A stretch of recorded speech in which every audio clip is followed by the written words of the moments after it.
Happy Wednesday, everyone, and welcome back to Open Studio. I'm Steve Leahy. How is your week going? Hope it's good. All right, we are getting into it now. So what we got is, we're just going to go for it. So I have the palette cam up because I'll be doing a lot of paint brushing. That seems to be the way it goes from here on out. It's just a really, like I said, it's nitpicky and it's fun and it's, it's fun for me. Hopefully it's fun for you. Anyway, so where we left off with was this this bank of windows. What I'm going to do is I'm going to put the reference photo, this little corner right here. That way you can kind of see what's going on there. Yeah, let me move this a little bit just so we have a little bit more room for that. Try to jam everything in here. There we go. Okay, now put that right there. Okay. So now you can kind of get the close-up view of what I'm looking at on the tablet as well. I've got this line here. We painted this in, but it's not great. So I got to kind of deal with that. This green isn't right either. You can see that kind of a pale, weird green. Not weird green, but you know what I mean. It's not the green I have. I have a nice yellow green there, but that's not quite it. So so where to start with this? Let's start with the windows. We might as well start right at the bottom here. And I have that ruler I was talking about, the one for cutting, in case I need to get into it. This is a Truller's ruler. If it's available, I'll put a link or I'll put the banner on the bottom so you can see it. I don't know. And mine is all worn out now. It had all kinds of marks on it. But I really just love the edge for cutting. It's really thin, strong metal, steel kind of thing. I know, shut up and paint. All right, so this is that first line. What I also did was I have the copy lined right up with the painting, so I can really take a look at as I move it. Jeebus. It was lined up, but what I can do is I can line this right up and then really take a look at where things are. So for instance, that line I have there, you would think it's the top bank of windows, but it isn't. It's the bottom bank, the next bank. So I'm just going to get rid of this because it's in the way. I am going to end up having to turn this too as we go, but we'll figure it out. Like anything, it's just a matter of kind of, this is the first painting I've done today, even though, you guys are watching it on Wednesday night. It's actually in the morning here. So it takes me a while to get kind of, get fired up, get everything where I need it to. Once I get in the swing, then you just kind of go. So what I'm going to do now, these windows are you can see them there. They're windows. They have mullions between them, but I'm not worried about that right now. I'm just getting the line that goes across, because fortunately mullions, which are the space between the windows, they're all lined up, which is going to make things really easy. All right, so one thing I do want to make sure is that I'm getting the scale right on this line. So I just got to kind of throw it there and then just kind of look at it, and it's still too thin, which is awesome. Just keep building it up.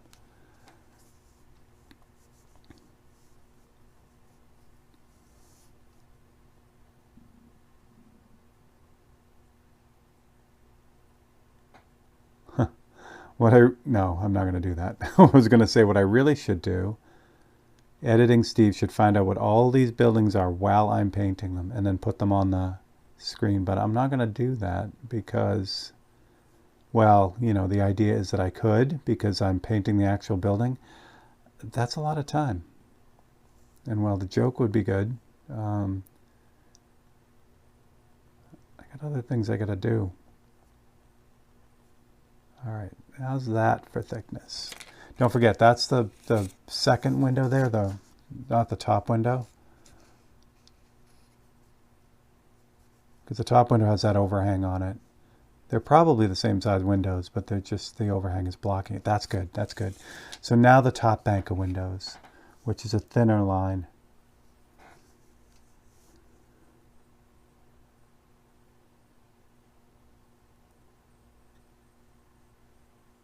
How close am I? Yeah, about that close. Okay.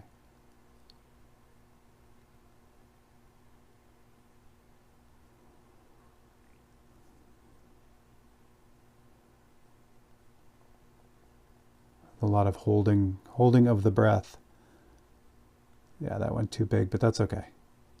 I am going to be spinning this around, and I will figure this out, because normally, like, I'm right on the surface, like I'm like really close looking at this, and I can turn it any way I want, which I'm going to have to. But with you guys, it's a little bit different because I got the camera literally right next to my head. So, all right, so what I'm also going to need to clean this up. Remember, this is Ottobourne. No, it isn't. Did I save this color? No. I can't remember now. If that's just straight up Ottobourne gray. I don't think it is, right? See what happens when you don't paint every day on one thing? You forget what stuff is. So, what I'll do, I'll just use a gray. It's fine. It's fine. It's fine. What I was going to do is I was going to use the Ottobourne gray, but I believe I mixed this color up special, but I may not have. But it doesn't matter. So why am I talking about it? I don't know. All right, so I'm going to mix up a gray. Remember, you asked for it. So the gray, what that's going to do is like that little bump right there, that I can kind of, and the thickness of this line is too heavy. So I can just kind of cut it back, and it's too dark, but it's not bad.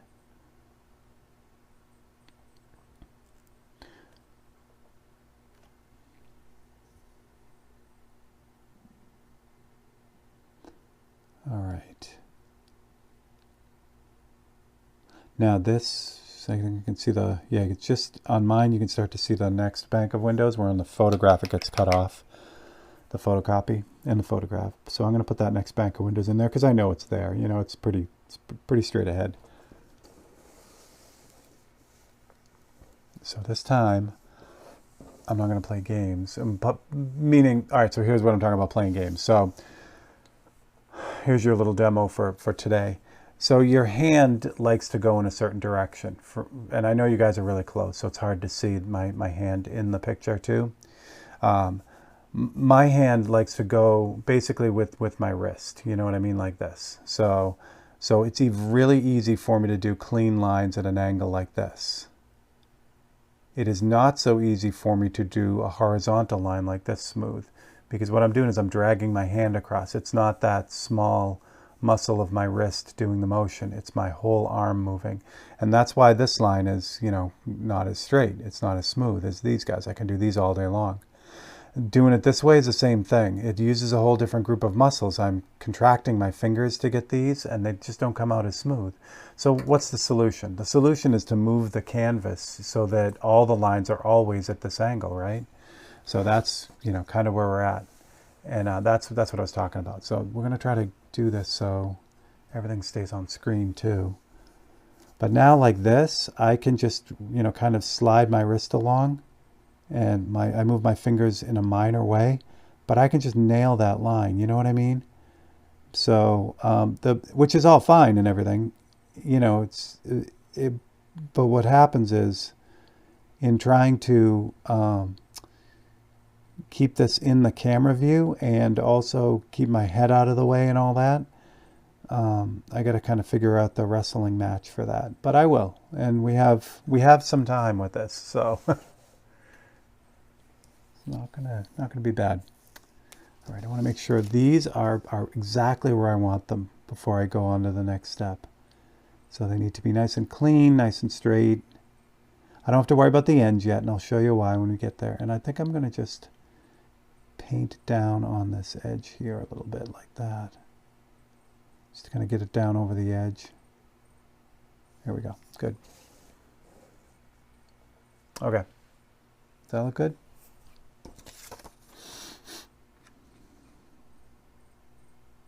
It does. Okay, good.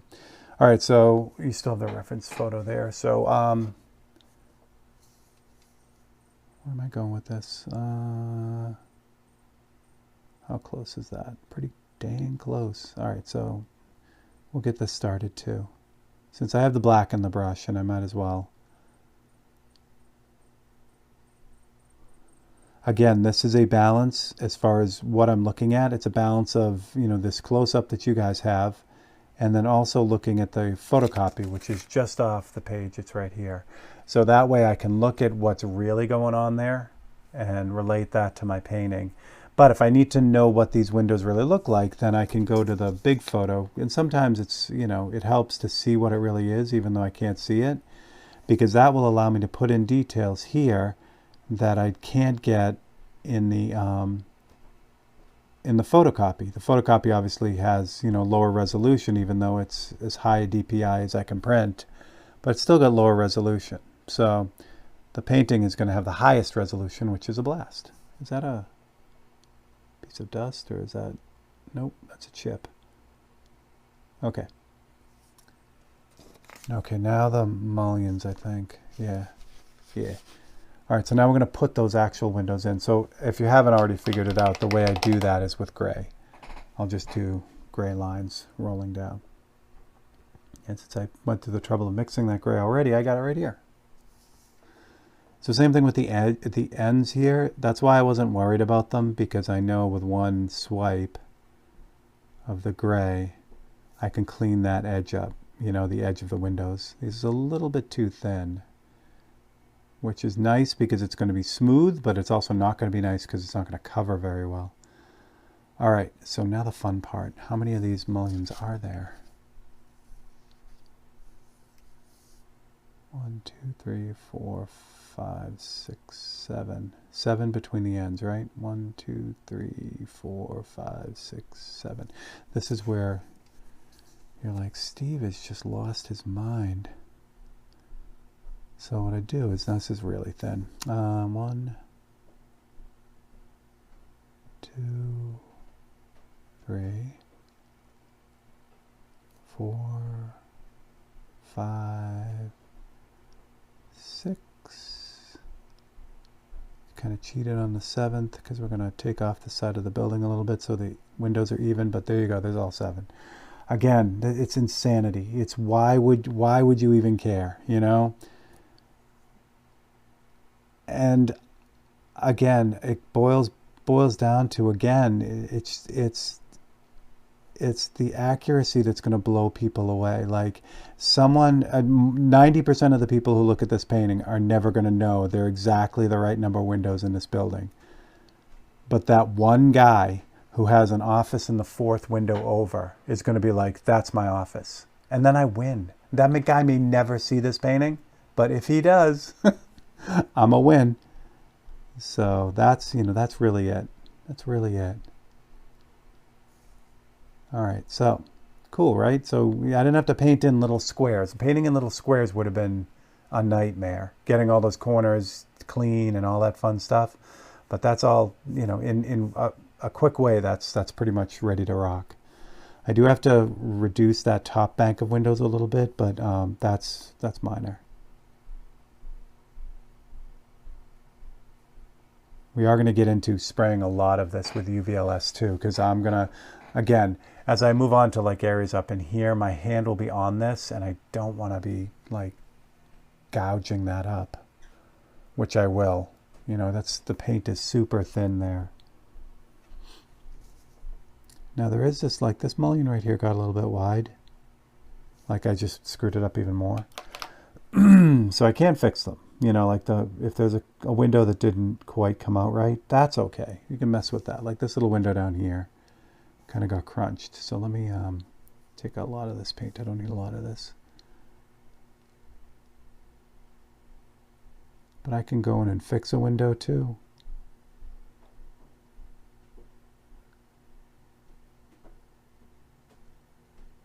I think I mentioned too, while I'm screwing with this, Lachlan's been back for a while now. You guys see a half an hour every week, but she's been back for a little while now. And I do have the sand, the crushed up stone for the background of this. I am extremely excited about that. That was a major, major component. I mean, I could have done something. What I probably would have done was pick a laminate, a type of, oh, what am I doing? You can see what's going on. Yeah, I want to make sure. All right. Like a laminate of some sort of exotic Japanese wood. That's what it would have been had I not been able to get the asphalt or the sand or whatever. But because I have the actual stone from Tokyo now, I'm all set. I just got to find the wood for the frame. I haven't been able to do that yet. but honestly, that's an easier, oops, fudge. The edge of the panel took the brush over and made it wonky, but that's okay. It's fine. It's fine. Everything's fine. All right. How we doing? We're doing good. Half the episode for that. I love it.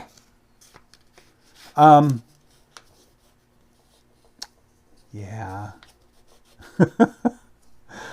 All right, we're gonna have heart-to-heart conversations throughout this process because, again, these paintings like this can take a long time, and at a half an hour an episode, this could go on for a while. So if this is looking like it's going to take absolutely forever, we can revisit this painting as an open studio. Maybe, you know, I don't know, start another painting and then just kind of look at, what am I doing besides screwing this all up right now? You know, maybe doing another painting that's maybe not as intense as this, and then just, you know, kind of jumping in and out of this one, saying, hey, this is what we did. But for now, don't worry about it. I'm gonna keep going with this. We'll do a bunch of episodes and see how it goes. But if it looks like it's been like, you know, whatever, 10, 15 episodes, and everyone's like, okay, we're good. we can make an adjustment. So I'm back to black on this. I've fixed those windows, and now I can add some of the details on the roof of this building here. And I am going back and forth and looking at the reference now. So I'm pretty happy with this building, except for that window right there. I don't like what's going on there. Yeah, there's the edge there that's throwing this all off, but that's fine. It's fine. Everything is fine. All right, good. I'm happy with that. All right. Mullion is still bugging me. This one here. So what we're going to do, see, this one kind of gets wonky. It kind of goes sideways a little bit. So I'm going to come in with the black and straighten out the black first. Get those windows back in shape. Let that dry. And then we can replace the mullion right there too. All right. I feel like I got to fix this green here. So again, that's blocking in. Those greens weren't meant to be the final color. So that's all good. It's not like I'm looking at it going, oh no, it came out terrible. It didn't. It's just, it is what it is. So what I'm going to do now that I have the green on there, I'm going to introduce just the other values, which are like a pale greenish, dark, like almost, it's got some black in it too. Again, I'm going to start with moss green. Moss green has that yellow in it, which is great. So I'm going to add some black, a little bit of white. It's probably too much black, but it's all right. What we're looking for is that, oh, as I drag my paintbrush through everything. Hooray! It's early, what can I say? There we go. Yeah. So what I've got is this kind of really pale army green, which is great. Now this has more bluish green in it, but again, what we're doing is we're just kind of starting to mess around with this a little bit. You'll see what I mean as we go. The idea is that almost no color, unless it's a man-made object in real life, is like a true saturated color.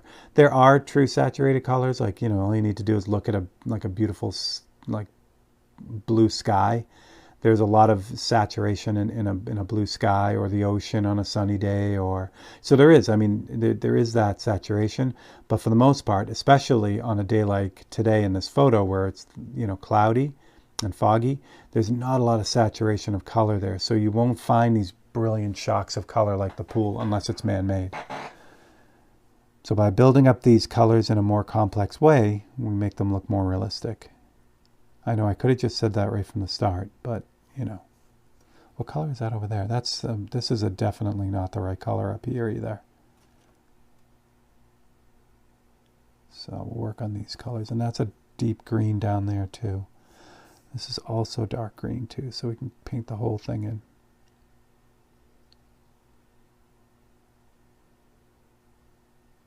Again, these are first layers. We'll figure it out. To get that kind of artificial turf green. I think that's what we're going for. Gonna need a little bit of blue, more turquoisey. Yeah, like that.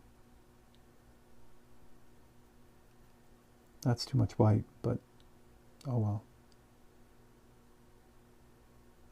That's way too much white. So when I do this on the palette and it's too much of, you know, the paint, I could just keep dumping paint into it, but it's going to be a waste of paint. I'll have a bunch of paint I'm never going to use. So the trick is to drag it off into a clean spot. And the advantage there is you're mixing less paint, so you get to the color you want. But the other advantage is you also have all this other range of colors in here too, from the pale to too much white, all the way to the color that I was really looking for.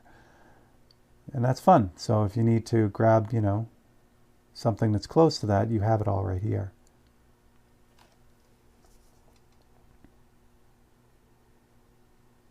Yeah, much better. It's too much yellow in that.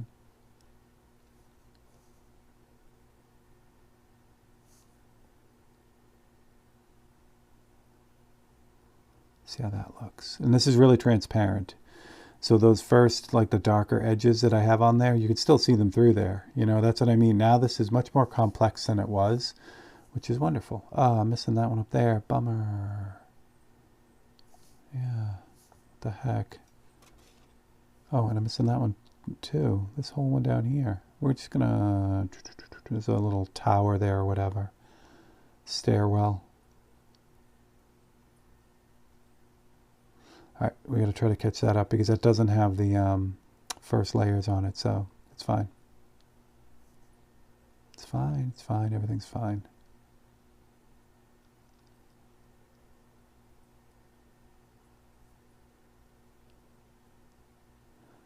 I don't have a soapbox for today, but that's okay. Sometimes it's okay to not have a soapbox.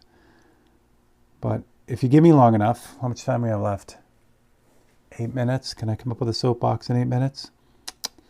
You guys can also suggest soapbox topics too. And what I will do is, again, because I usually film a few of these in a row, they may not be on the next week that I address the soapbox, but I will see your comments and I will soapbox accordingly.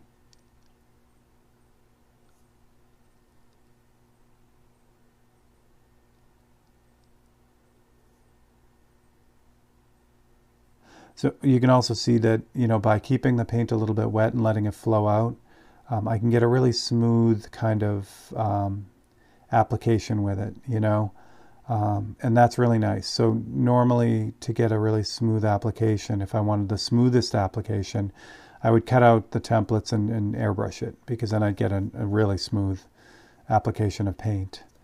What's going on down there? Oh, it goes down there too. However, you know, on a small scale, or actually if you're talented, you can get it on a big scale too, but it's hard, especially with a transparent paint, because it tends to want to look mottled, you know what I mean? Like the paint will be darker in the spots where it's heavier. So it makes it tougher to get, you know, like a smooth application of a color. Oil paints are a little bit more forgiving if you're new, only because you can work them. You know what I mean? I got the yellow in that. They stay wet, so you can blend them together. You can really mush them together. So watercolors are not the same. But it's definitely worth, you know, getting it down. But if you're into that, yeah. So I'm going to add a little bit more blue to this to pop up that turquoise.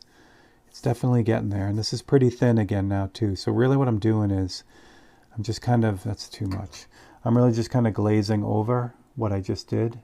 So I'm adding a little bit more reducer to this blue that I just made. Really, you know, turquoisey blue. Now I can glaze over this with the paintbrush and just kind of change the tone a little bit. And this is a, you know, pretty common artistic technique where you're glazing a color over another one to change it a little bit. This is, I learned 100%. I learned this from just using an airbrush all the time. This what I'm doing right now is what the airbrush does exceptionally well. You know, just putting a really light layer over another color to change it slightly. I don't know of any other tool that does as good a job as the airbrush with that, just because of the, you know, the fineness of the spray and how little paint you can apply with a ton of control and all that fun stuff. So yeah, so this technique I'm using with the paintbrush here, I learned from airbrushing. All right, I like that. It's still a little bit off. It needs to be a little bit more dead. So what I'm going to do is I'm going to take a little bit of white, a little bit of black to make up a gray, a little bit more white.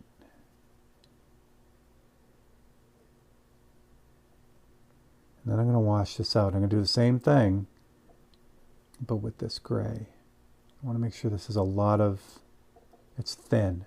It's real thin. So I want to just kind of run over this thing and just kind of add a little bit of that whitish gray to this to kind of poke it down a little bit. Again, I could take the airbrush and just lightly go over this with gray as well, which, you know, I will in the end to kind of pull everything together. But this is a good way to get things started.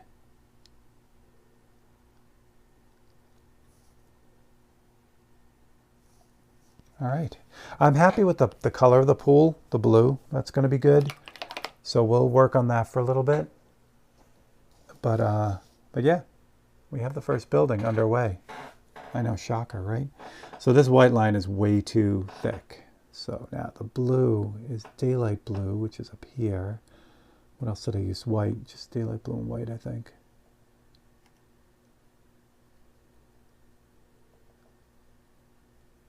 Yeah, maybe not. It's okay though. This is going to work because there's variation in that water too as well. I just sprayed that in. Again, the trick is to not get sucked into, you know, when I block in something, to leave it. You know what I mean? Like I have color on that, so I can leave it alone. It's done. Sometimes that happens. You know, the block in is good enough to run with the whole, you know, as a finished part, but for the most part, it just doesn't.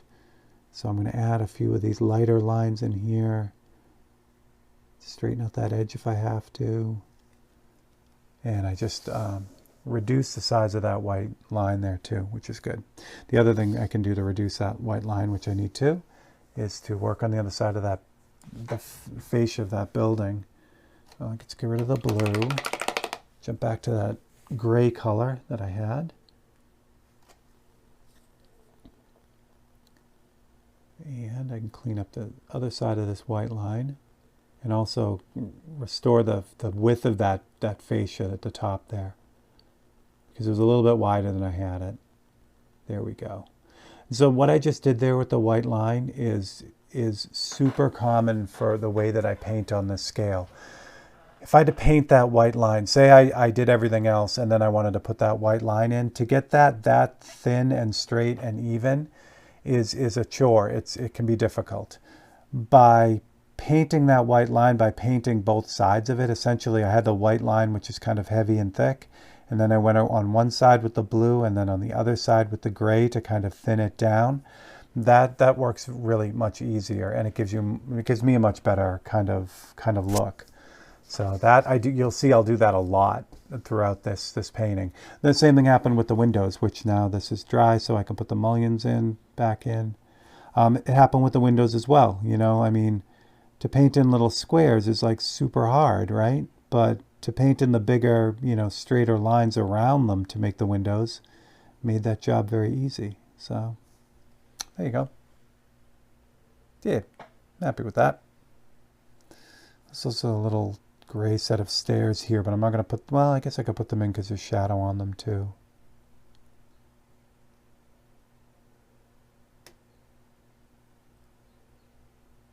All right, we are coming down to the last few minutes here. So I have to also throw this out there too.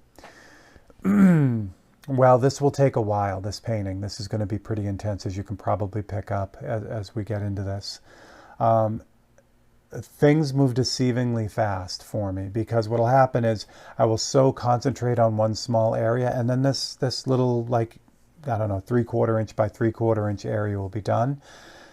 remember, this painting is only 2.5 inches by 4.5 inches. So doing that amount of painting, getting all that done, is a big, it's not a huge part of the painting, but it's a decent part of the painting. It's like any super long journey that you're going to take, that first mile in the car or the first step of a hike.